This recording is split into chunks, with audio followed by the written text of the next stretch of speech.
first step in a dream takes you further than 1,000 in this world. The veil may not be pierced so easily as flesh. Greater nightmares yet live. Death is but a chance for rebirth.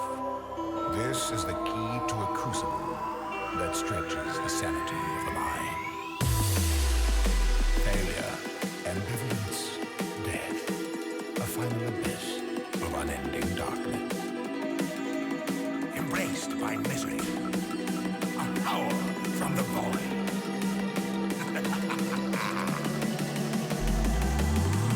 Come to the edge of the abyss.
Behold the face of your unmaking.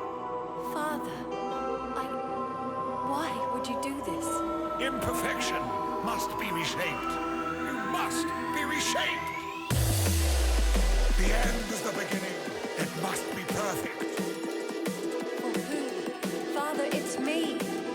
Everything short of perfection is irrelevant. To me, exile, quickly. Stay close.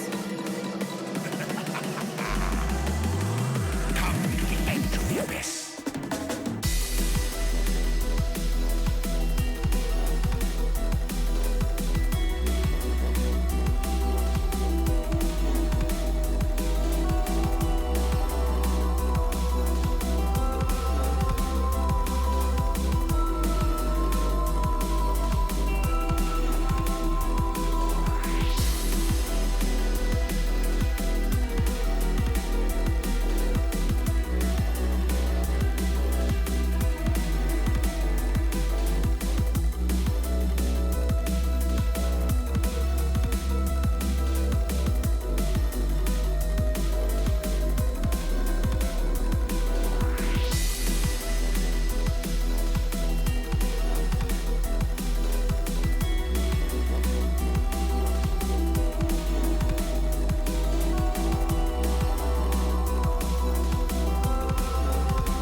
I'm so sorry, Father.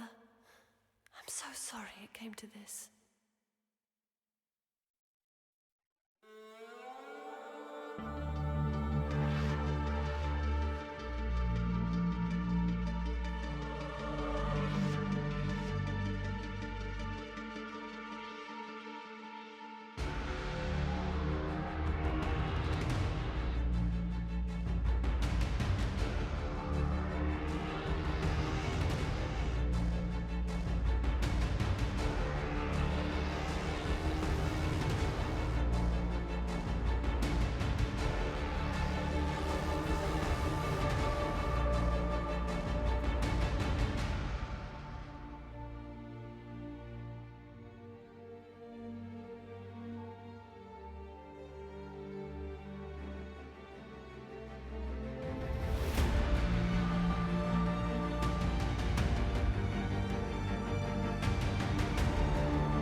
I'm Cyclone, and I think I have found the perfect balance between sustaining and stable profit and hunting the loot goblins, the god-touched enemies, and making a huge amount of profit with the divines they drop. But I am grabbing ahead. Let's take a look at what I'm actually talking about and what I'm running. What we are going to look at is my variant of the Jungle Valley Delirium or farming. We are going to utilize Legion and Abyss, as well as some Beyond, to juice the map to the brim with enemies, and then getting a lot of God touched, obviously, as well as a huge amount of Delirium reward layers or levels, or however you want to name them, to stabilize the profit, or, well, stabilize the sustaining the maps, basically.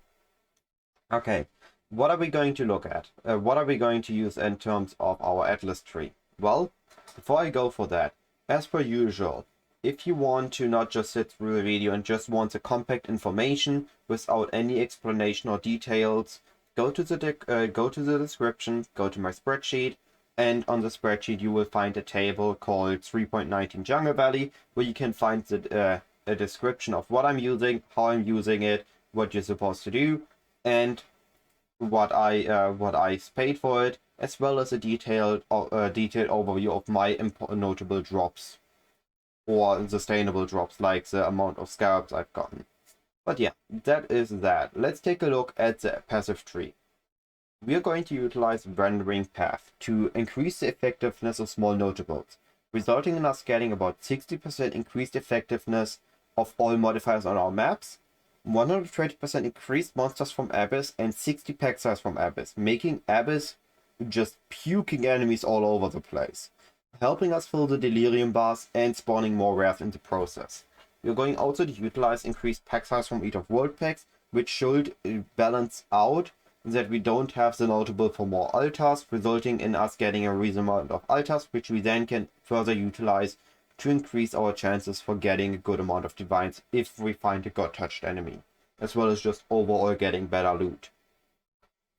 The rest of the tree is a bit of Legion to help us getting the Legions a bit more juiced up. We are going to, my recommendation at least, is only use the Marikath one. I've tried in this test run to use Marikath and Templar, but from what I found out, just using the Marikath one will be better. You will find a tiny bit less legions, like 2% less chance to spawn a legion, or well, you could also take just all 4 of them, of course, but then you're definitely going to find only very, very few Marikath ones, so your legion will purely be a source for god-touched enemies. If you just use a Marikath one, your legion will be a bit fewer legions, but you will get more 5-way sets, which will result in getting more overall emblems that you can sell as a full set, getting the tiny bit extra margin from that, and having a nice way to just sustain your legion investment. Then, of course, I already mentioned the Abyss. We are also going to utilize shrines. By taking these 3 nodes and these 2 nodes, we're having definitely at least 1 shrine in the map, and with these 2 nodes, our shrine have double the duration. After that, we're also taking the strong boxes. With these 4 nodes, we are guaranteed an additional pack in a strong box. And with these 3 nodes, we have like 1 in 4 strong boxes are going to reopen or like reset, and you can open them again, resulting in more enemies and potential better loot. And over this part here, we are going to have more divination cards or more currency from the strong boxes. On the left side, we are going to utilize Beyond to have more Beyond enemies in our maps, as well as the Einhar stuff, which will result in more Red Beast resulting in 2 pairs, as well as guaranteeing us 4 additional Yellow Beasts in every map. This making Einhar a really great source for finding god-touched enemies, as it gives you between 8 and 12 rares as far as I've seen. Lastly, if you have spare points, you can spend them over here or in the middle section, or going for breach chance over here. I've chosen to go for this to give us a 20% additional chance to drop to a tier higher, making the map sustain a bit easier. The rest of our setup is going to be Polished Legion, Polished Ambush. The reason why I don't recommend Gilded in this case is that the Gilded are not giving us that much value. In terms of the Legion, we are not really looking for the generals, we are just looking for the God Touched mainly, and then utilizing the chance for Maracas Legions just to sustain the amounts of, sustain or make a tiny bit of profit from the Legion emblems. In terms of ambush, the gilded one is just too high on the demand. I will just use the polished ones, as we are not going to use any Sextants for the ambush. We're just using it to give us additional enemies in the map. But for Abyss and Reliquary, I can recommend the Gilded. The Gilded Reliquary is going to give us a nice amount of uniques that we're going to ID if they are good bases, and if they are well rolled, will sell for a bit, and also going to help us getting more divines from God touched enemies. And the Abyss ones are going to, as I already mentioned, fill our map with enemies. As for the Sextants, we are going to use Delirium bar fills faster, which will result in us getting about 14 to 16 levels of Delirium rewards. We're going to use additional Abyss. Here I also do not recommend the elevated Abyss one. The elevated Abyss is going to be currently under too high demand and too expensive to be worth it. Just use the normal additional Abyss one and you're good to go. And we're going to use an additional Legion, and of course we're going to use Beyond. We don't have to roll this on our maps, because our maps we do want to roll for more rares, or we're having 100 font without corrupting them, because we want to apply 60% or preferably even 80 or 100 if your build can do it, skittering Delirium orbs to get all the Scarabs from the map. As the lastly, I've tried about 12 reps with Einha Abyss, 12 with Einha Legion, 12 with Alva Abyss, and lastly 12 with Alva Legion. Out of those maps, the ones that made the best result overall are the Einha Abyss combination. We get all the enemies we need to get stably on 15 reward layers with the Abyss, and then we can utilize the Einha to find the rare enemies. Again, if your build is more made to just run the Delirium, I would say that you're better suited with Alva.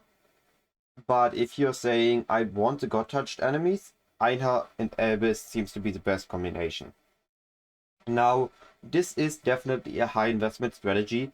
I spent about 38 divines in investment, most of it of course coming from the Delirium orbs, then a good amount coming from the Sextant section, and the Scarabs I bought in bulks of stages of 10 or more, resulting in the cost you see here.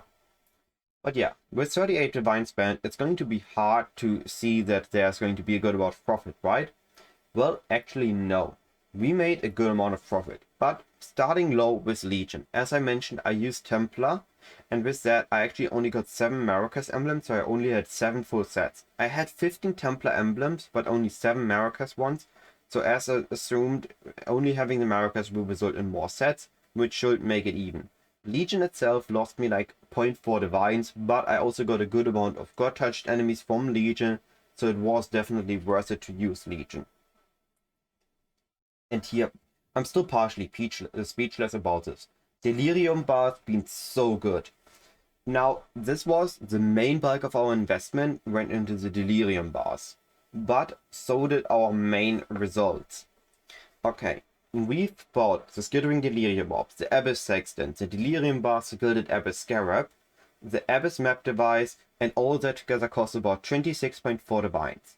Now, assuming we have an average value per Scarab, we are made, the Rusted Scarabs are about 1C, the Polished Scarabs are about 1.5C, and the Gilded are about 4C, assuming just on average.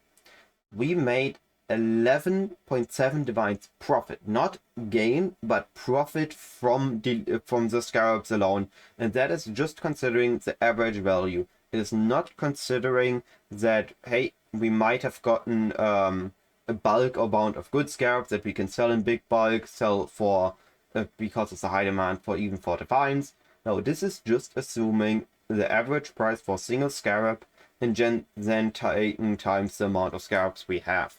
And I have to say, really happy with the results. I sustained the polished ones. You can sustain any polished Scarab with this strategy. Even double it, as you can see. I've run 48 maps, so at most I used 50 Scarabs, and outside of Gilded ones I've gotten almost close to 100, if not more, Scarabs of each variation. Now for the gilded ones, I have not gotten that lucky. I only got like 30 per scarab type, but even with that, that's been pretty amazing. And as you can see, everything is like almost the same, a bit less, a bit more, based on the tier. But this means we can very easily sustain any amounts of scarabs and just buy the few that we are missing by selling a few of those we are not using. Really happy with the result here. As for Beyond, Beyond's been actually quite good too. We've gotten a lot of Delirium levels from the Beyond enemies as well as a lot of drops from them. Comparing it to my previous strategy where I barely got anything, here I got so many stuff from the Beyond. I even got a Tainted Exalted Orb and a Tainted Chaos. So I'm very happy with the result, and I made about 2.1 Divines profit. But now we come to the big part. The big part is the God-Touched hunting.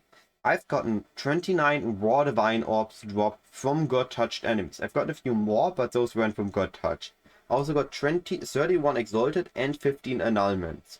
Overall, assuming the cost of the Gilded Reliquary Scarab, this made us 29 Divines, and all uniques we've gotten in the map was bonus.